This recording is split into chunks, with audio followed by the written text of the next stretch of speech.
第一集咧係講 PDRN 嘅功效以及作用機制。PDRN 咧主要佢做嘅係修復同埋再生啦，佢有4個大嘅範疇嘅。第一個就係抗老去皺，即係生膠原蛋白啦。第二個咧就係保濕飽滿，增加皮膚嘅含水量。第三個咧係敏感肌嘅強化，修復皮膚屏障以及減低炎症。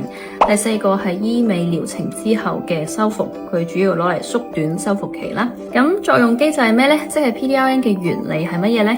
佢入到去皮膚之後，佢會被分解成2樣嘢嘅。第一個咧就叫腺苷，第二個叫核苷酸。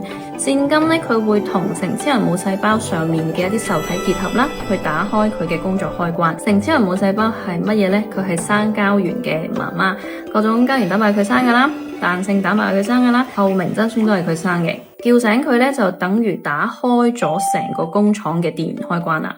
而核苷酸咧就係細胞合成嘅一啲原料，即係話 PDRN 佢唔止幫你打開工廠嘅電源，佢仲係生產線上面嘅一啲原料。呢個就係佢嘅作用機制啦。